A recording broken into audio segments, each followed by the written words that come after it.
안녕하세요. 충남 당진에서 작은 철강회사 영업직으로 일하고 있는 54살 박충현이라고 합니다. 요즘은 아침에 눈 뜨는 것부터가 조금 버겁습니다. 예전엔 그냥 출근이 싫은 정도였는데 이제는 몸이 먼저 압니다.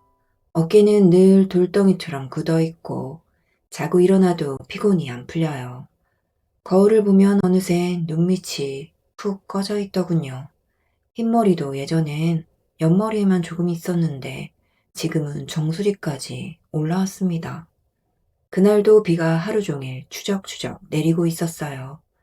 금요일이었고 퇴근 직전까지 거래처 과장한테 시달리다가 겨우 회사 문을 나섰습니다. 나보다 10살은 어린 사람이었는데 요즘 젊은 사람들은 말을 참 세게 하더라고요.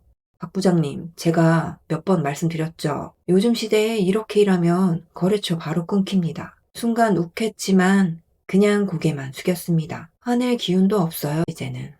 집 대출 아직 남았고, 큰아들은 공무원 시험 준비한다고 2년째 집에 있고, 둘째는 전문대 졸업하고 취업했다가 반년도 못 버티고 그만뒀습니다.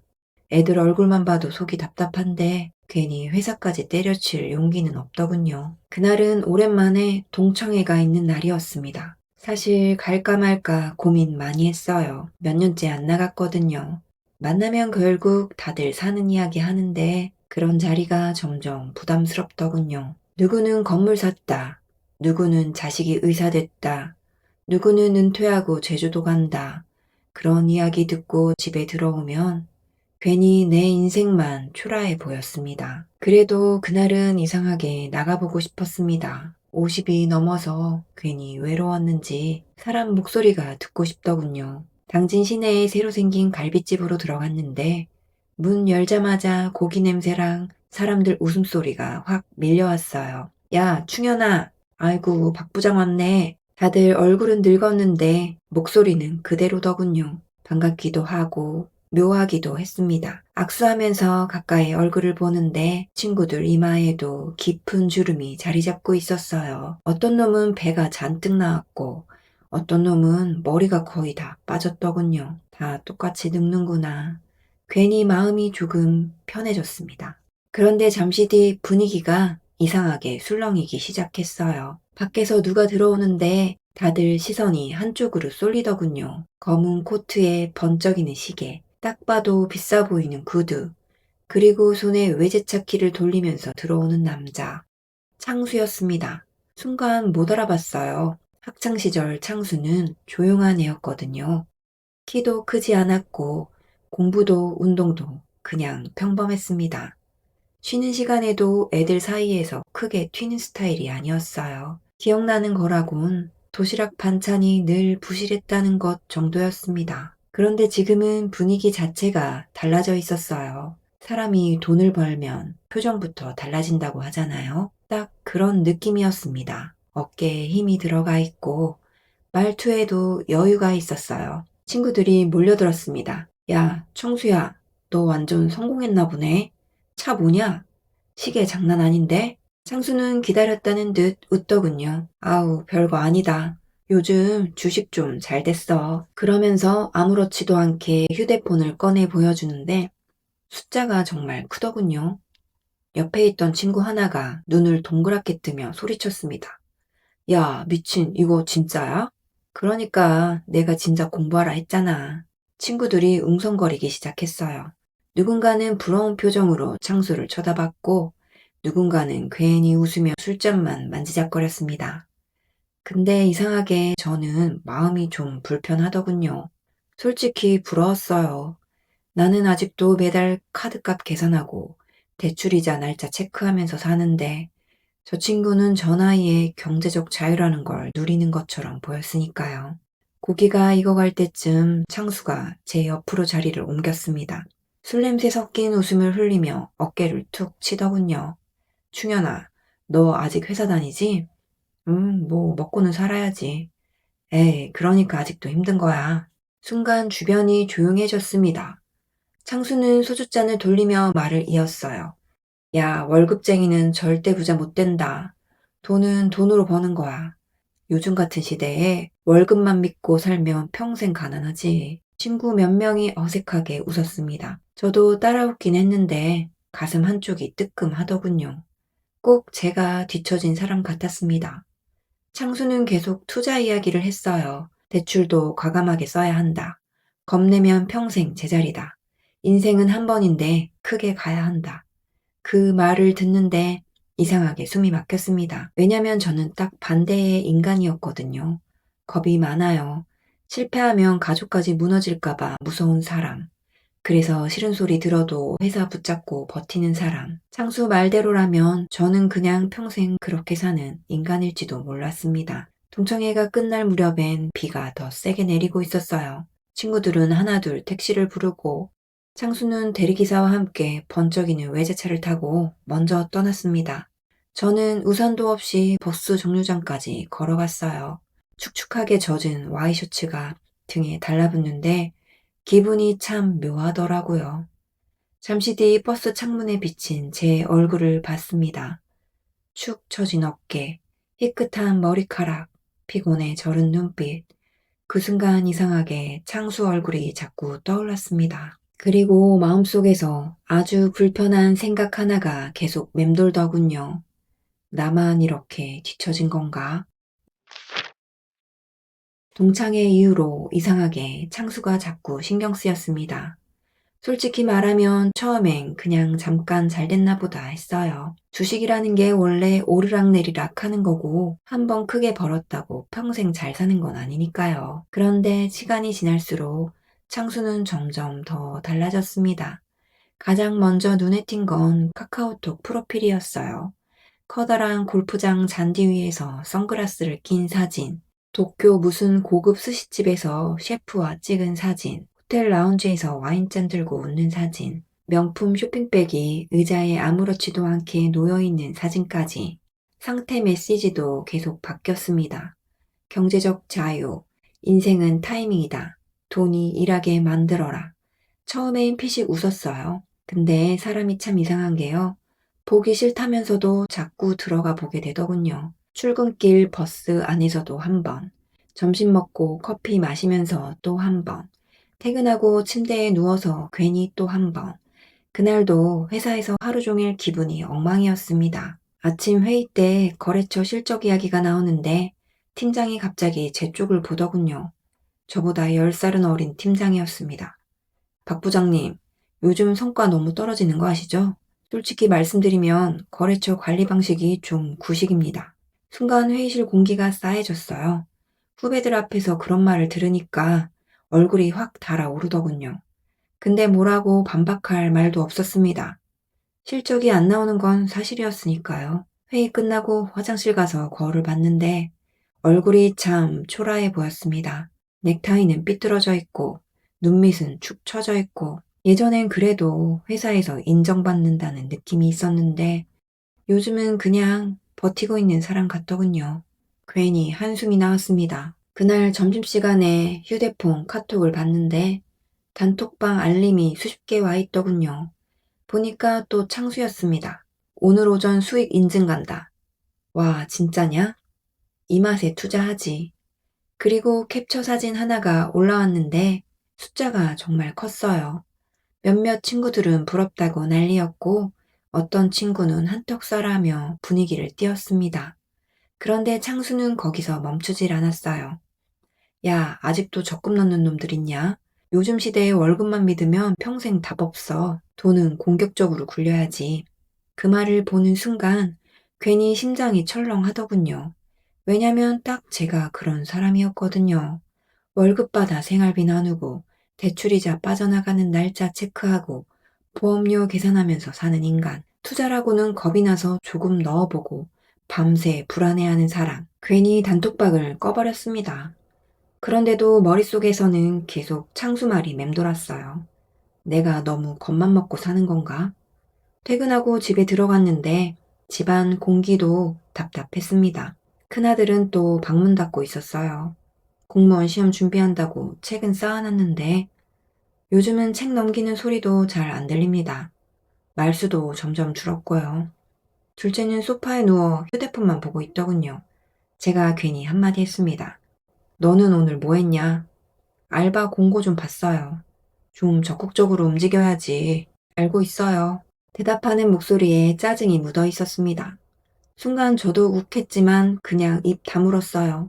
애들도 힘들겠죠. 근데 가장이라는 게 참 그렇더군요. 이해는 되는데 불안은 사라지질 않습니다. 밥 먹는데 아내가 조심스럽게 말을 꺼냈습니다.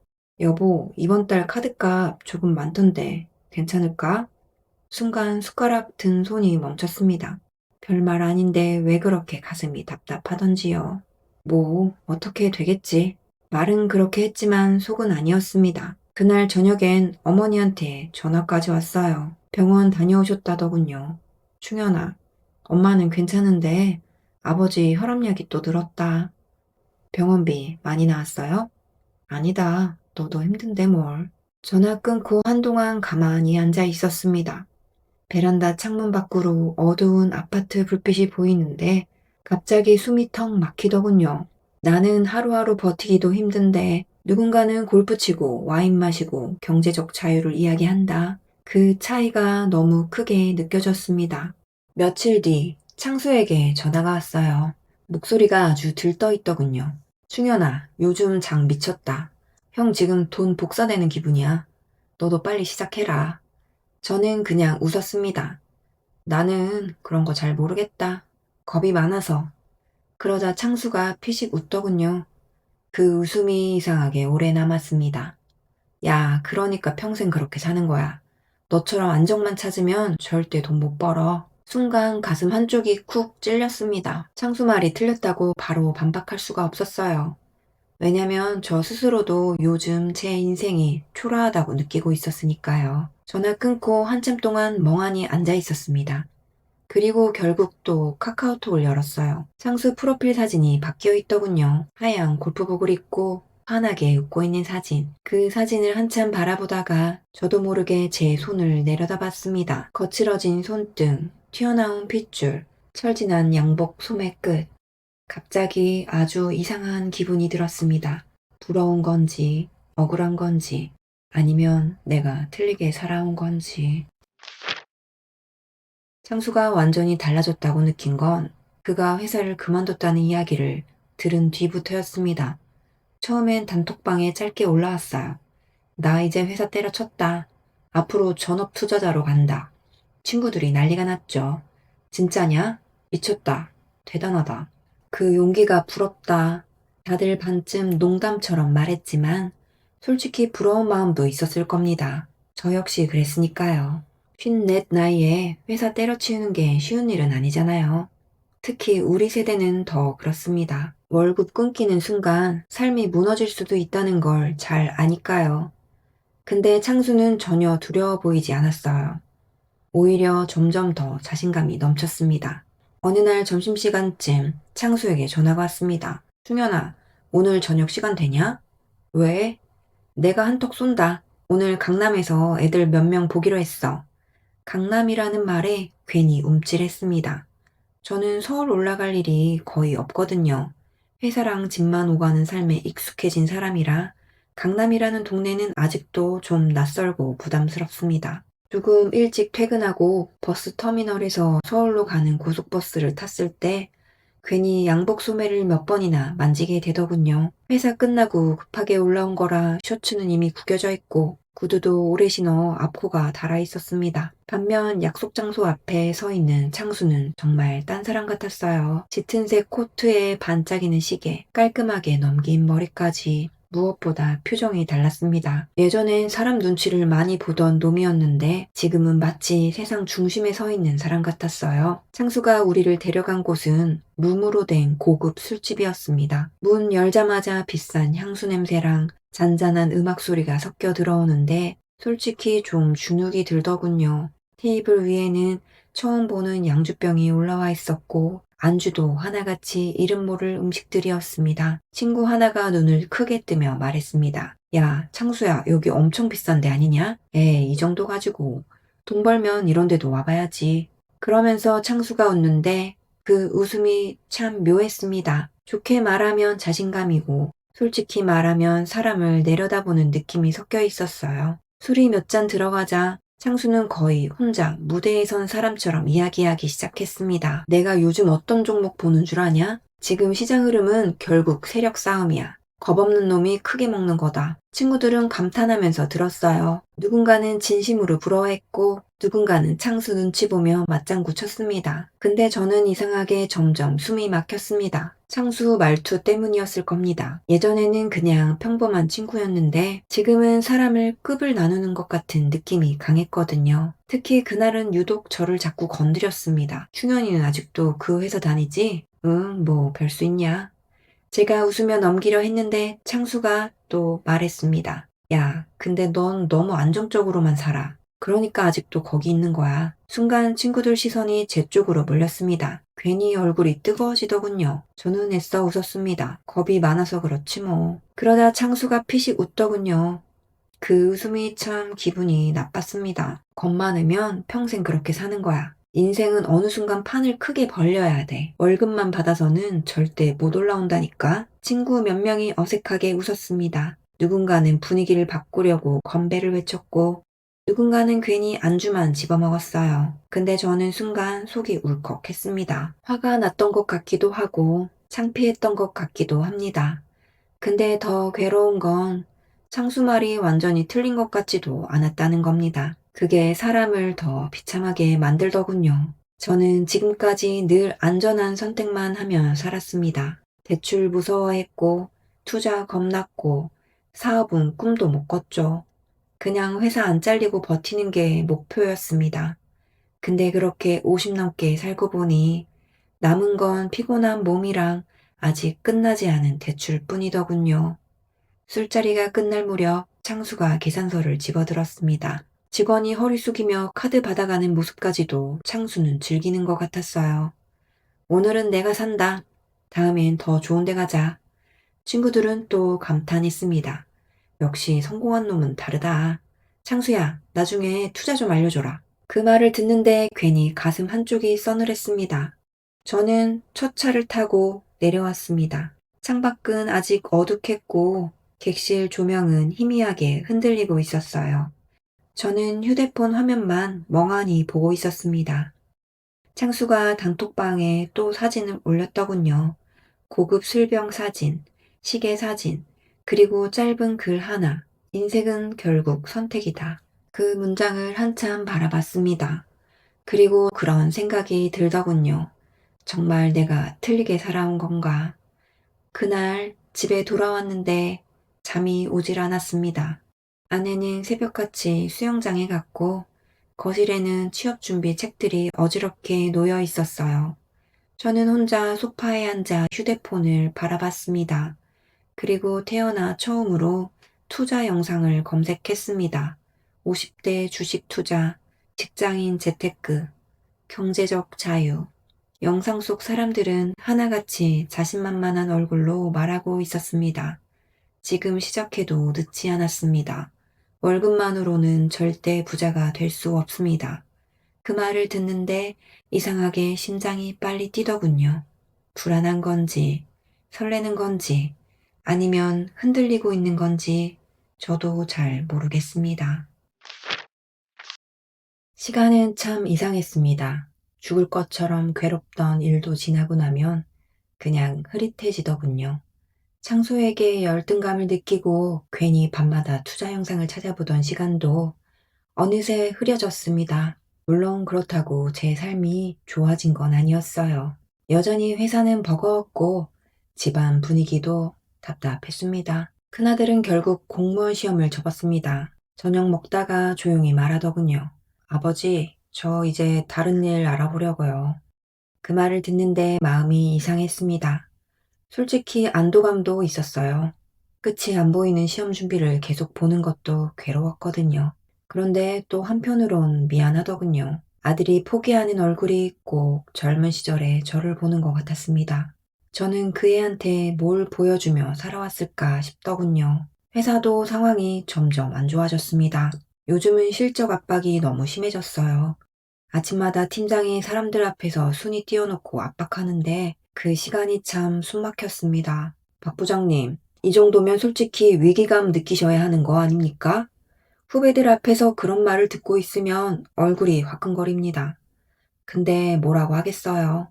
나이 50 넘어서 새로운 기술 배울 자신도 없고 회사를 뛰쳐나갈 배짱도 없는데 그냥 버티는 거죠. 그렇게 정신없이 살다 보니 어느덧 창수 생각도 점점 잊혀져 갔습니다. 창수도 예전처럼 단톡방에서 설치는 일도 줄었고 카톡 프로필도 어느 순간 잘 안 바뀌더라고요. 그러다 늦가을쯤이었습니다. 비까지는 아니었지만 바람이 꽤 차가운 저녁이었어요. 퇴근하고 막 집에 들어가는데 창수한테 전화가 왔습니다.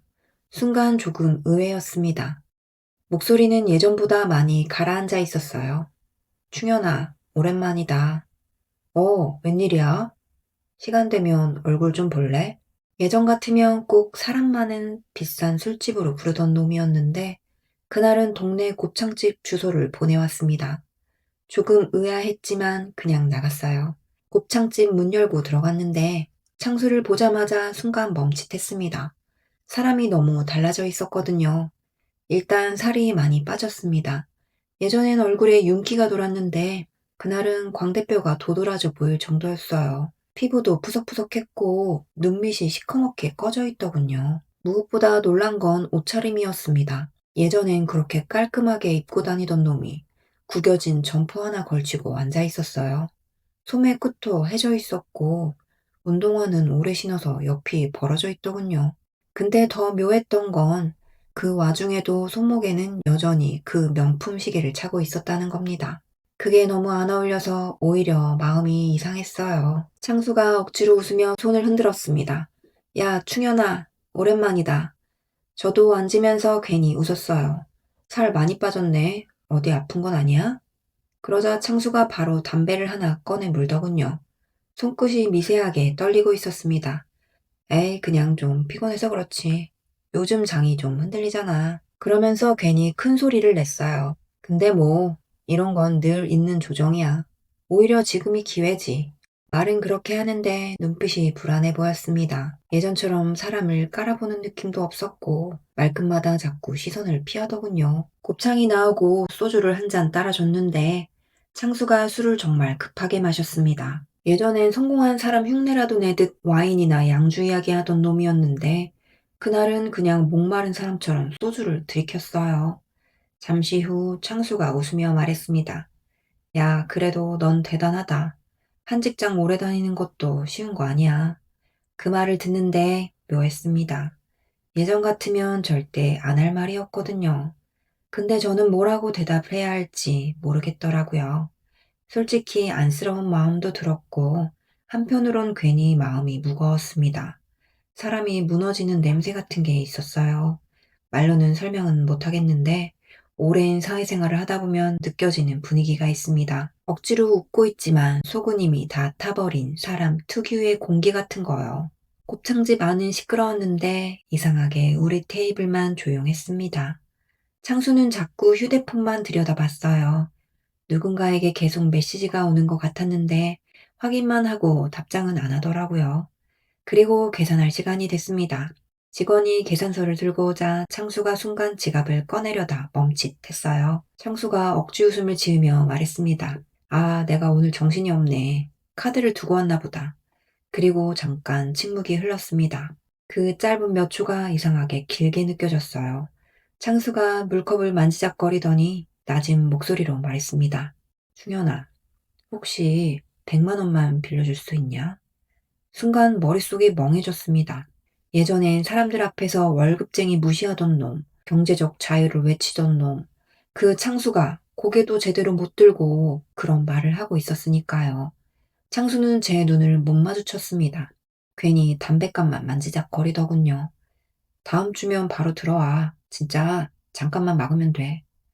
저는 한동안 아무 말도 못했습니다. 솔직히 화도 아니고 통쾌함도 아니었어요. 그냥 마음이 참 이상했습니다. 사람 하나가 무너지는 순간을 바로 앞에서 보는 기분이랄까요? 결국 저는 말없이 휴대폰을 꺼냈습니다. 은행 앱 켜는데 손끝이 묘하게 떨리더군요. 계좌이체 완료 문자가 뜨자 창수가 짧게 웃었습니다. 고맙다. 근데 그 웃음이 너무 힘없어 보여서 저는 오히려 더 괴로웠습니다. 집에 돌아오는 길 버스 창문 밖으로 차가운 가을바람이 지나가는데 계속 창수 얼굴이 떠올랐습니다. 초라해진 점퍼, 꺼진 눈빛, 그리고 끝내 제 눈을 제대로 못 보던 표정까지. 그날 밤 저는 한동안 잠들지 못했습니다. 5화. 창수에게 돈을 빌려준 뒤로 며칠 동안 마음이 계속 불편했습니다. 솔직히 100만 원이 저한테 작은 돈은 아니었어요. 요즘 같은 시기에 중년 가장에게 100만 원은 그냥 숫자가 아닙니다. 카드값 맞고 보험료 내고 부모님 병원비 보태다 보면 통장에 남는 돈이 얼마나 되겠어요. 근데 이상하게 그날 창수 얼굴을 보고는 차마 거절을 못하겠더군요. 사람이 정말 궁지에 몰리면 눈빛이 달라집니다. 억지로 웃고 있는데도 그 안에 숨겨진 초조함 같은 게 보였어요. 그래서 그냥 빌려줬습니다. 창수는 분명 다음 주면 바로 갚겠다고 했어요. 근데 일주일이 지나도 연락이 없었습니다. 처음엔 그냥 기다렸습니다. 뭐 바쁜가 보지. 그 정도로 생각했어요. 근데 열흘이 지나고도 아무 연락이 없자 슬슬 신경이 쓰이기 시작하더군요. 그래서 점심시간에 한번 전화를 걸었습니다. 신호는 가는데 안 받더군요. 운전 중인가? 대수롭지 않게 넘겼습니다. 근데 그날 저녁에도 다음 날에도 계속 안 받았어요. 카톡도 읽지 않았습니다. 그 순간부터 묘한 불안감이 올라오기 시작했죠. 회사에서도 일이 손에 잘 안 잡혔습니다. 그날은 거래처 미팅 갔다가 혼자 국밥집에서 점심을 먹고 있었는데 괜히 휴대폰만 계속 보게 되더군요. 혹시 연락 왔나 싶어서요. 근데 아무것도 없었습니다. 국밥은 식어가는데 속은 점점 더 답답해졌어요. 제가 돈이 아까워서 그랬던 건 아닙니다. 물론 아깝죠. 근데 그보다 더 불편했던 건 창수라는 사람이 갑자기 낯설어졌다는 거였습니다. 예전에는 그렇게 자신만만하던 놈이었는데 사람들 앞에서 큰 소리치고 돈 자랑하고 인생 강의까지 하던 놈이었는데 왜 갑자기 숨어버린 걸까? 며칠 뒤 회사에서 퇴근하려는데 동창인 성태에게 전화가 왔습니다. 목소리가 묘하게 낯설더군요. 야, 충현아, 너 혹시 창수 만났었냐? 순간 가슴이 철렁했습니다. 왜? 너도 돈 빌려줬냐? 그 말을 듣는 순간 머리가 멍해졌습니다. 저는 한동안 대답을 못했어요. 성태가 한숨을 쉬며 말했습니다. 나도 300 빌려갔다. 근데 연락이 안 되네. 그리고 잠시 침묵이 흘렀습니다. 그 짧은 침묵이 참 길게 느껴지더군요. 성태가 낮은 목소리로 말을 이었습니다. 듣자 하니까 여기저기 다 빌리고 다닌다더라. 지금 막는 돈이 꽤 되는 것 같아. 순간 등골이 서늘해졌습니다. 곱창집에서 봤던 창수 얼굴이 바로 떠올랐어요. 계산할 때 멈칫하던 표정, 계속 휴대폰만 들여다보던 모습, 억지로 웃던 얼굴까지. 그때부터 이상하게 창수 카카오톡 프로필이 생각났습니다. 집에 들어와서 바로 카카오톡을 켰어요. 그리고 창수 프로필을 눌렀는데 순간 멍해졌습니다.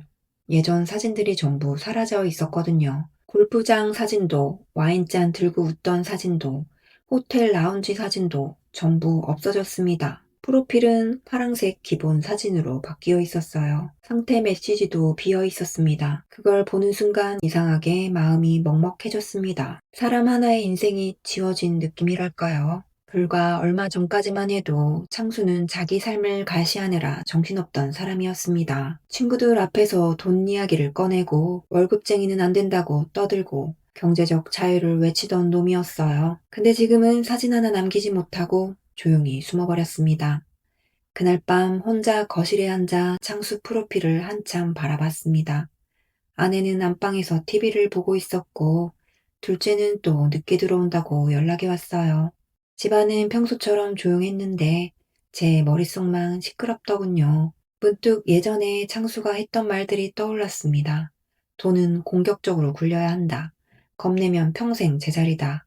인생은 결국 선택이다. 그때는 그 말들이 대단해 보였습니다. 솔직히 흔들렸어요. 나도 뭔가 도전해야 하나. 이렇게 평범하게만 살다 끝나는 건 아닐까. 그런 생각 정말 많이 했습니다. 근데 지금 와서 생각해보니 이상한 부분이 있었더라고요. 진짜 잘 되는 사람은 굳이 저렇게 떠들지 않습니다. 진짜 여유 있는 사람은 남을 깔아내리지도 않아요. 창수는 늘 누군가에게 보여주려 했습니다. 비싼 음식도, 시계도, 수익 인증도, 경제적 자유라는 말도 어쩌면 그건 자신을 안심시키기 위한 행동이었는지도 모르겠습니다. 불안하니까 더 떠들고 무너지기 싫으니까 더 화려한 척 했던 거죠. 그 생각이 드는 순간 갑자기 마음이 서늘해졌습니다. 그리고 그런 생각이 들더군요. 창수는 성공한 게 아니라 성공한 척 버티고 있었던 거였구나. 그 뒤로 창수는 정말 완전히 연락이 끊겼습니다. 전화도 안 받고 카톡도 읽지 않았어요. 단톡방에서도 어느 순간 조용히 나가 있었고 친구들도 더 이상 창수 이야기를 꺼내지 않았습니다. 다들 눈치는 챘던 거겠죠. 사람이 무너지고 있다는 걸요. 가끔 술자리에서 이름이 나오긴 했습니다. 창수 요즘 완전히 힘들다더라. 빚이 꽤 크다던데. 대출 돌려막다가 크게 터진 것 같대. 근데 이상하게 저는 그 이야기에 끼질 못하겠더군요. 괜히 마음이 무거웠습니다. 솔직히 말하면 아직도 화가 완전히 풀린 건 아니었어요. 사람들 앞에서 저를 무시하던 말투, 월급쟁이는 평생 가난하다고 웃던 얼굴, 그런 건 아직도 기억나거든요. 근데 막상 정말 무너졌다는 이야기를 들으니까 통쾌하기보단 그냥 허망했습니다. 사람 인생이 한순간에 저렇게 무너질 수도 있구나 싶더군요. 시간은 또 그렇게 흘렀습니다. 겨울이 지나고 봄이 올 무렵이었어요. 회사 일은 여전히 힘들었고 집안 사정도 크게 달라진 건 없었습니다. 그래도 조금씩은 나아가고 있었어요. 큰아들은 작은 중소기업 면접을 보러 다니기 시작했고, 둘째는 편의점 야간 알바를 하며 지냈습니다. 저는 여전히 아침마다 무거운 몸을 이끌고 회사로 출근했죠. 삶이 특별히 좋아진 건 아니었습니다. 근데 이상하게 예전처럼 조급하진 않더군요. 창수일을 겪고 나서부터였는지도 모르겠습니다. 그날도 야근을 하고 늦게 퇴근하는 길이었습니다. 밤 공기가 아직 차가웠어요. 버스에서 내려 집까지 걸어가는데 아파트 근처 편의점 불빛이 멀리서 보이더군요. 그냥 무심코 지나가려다가 순간 발걸음이 멈췄습니다. 편의점 앞 플라스틱 의자에 누가 앉아 있었거든요. 고개를 푹 숙인 채 소주병을 들고 있는 남자. 처음엔 몰랐습니다. 근데 가까워질수록 이상하게 익숙한 느낌이 들었어요. 저도 모르게 걸음이 천천히 느려졌습니다. 그리고 몇 걸음 앞에서 그 사람이 고개를 들었는데 창수였습니다. 순간 심장이 철렁 내려앉았어요. 정말 많이 변해 있었어요. 머리는 아무렇게나 길게 자라 있었고 수염도 듬성듬성 올라와 있었습니다. 얼굴은 누렇게 뜨고 눈가는 퀭하게 꺼져 있었어요. 무엇보다 놀라웠던 건 냄새였습니다. 가까이 가지도 않았는데 술 냄새와 오래된 담배 냄새가 바람 타고 느껴지더군요. 예전엔 그 깔끔하고 번듯하던 모습은 흔적조차 남아있지 않았습니다. 창수도 저를 본 것 같았어요. 분명 눈이 마주쳤거든요. 아주 짧은 순간이었지만 서로 알아봤습니다. 근데 창수가 먼저 시선을 피했습니다. 그리고 아무 일도 없다는 듯 고개를 돌리더니 편의점 안으로 들어가 버렸어요. 저는 그 자리에 멍하니 서 있었습니다. 잠시 뒤 창수가 비닐봉지 하나를 들고 나왔습니다. 안에는 소주병이 몇 개 더 들어 있었어요. 창수는 저를 스쳐 지나가면서도 끝내 아는 척하지 않았습니다.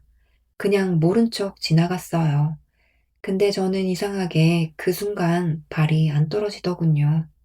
창수야, 딱 한마디만 부르면 됐습니다. 어쩌면 술이라도 한 잔 같이 할 수 있었겠죠? 근데 입이 안 떨어졌어요. 창수 뒷모습을 보고 있는데 그 사람이 마지막으로 남은 자존심 하나 붙들고 겨우 걸어가는 것처럼 느껴졌거든요. 괜히 제가 붙잡는 순간 그 자존심마저 무너질 것 같았습니다. 그래서 저는 아무 말도 못했습니다. 그냥 멀어지는 뒷모습만 바라봤어요. 휘청거리며 걸어가는 창수 등을 보고 있는데 이상하게 예전 장면들이 머릿속에 한꺼번에 떠오르더군요.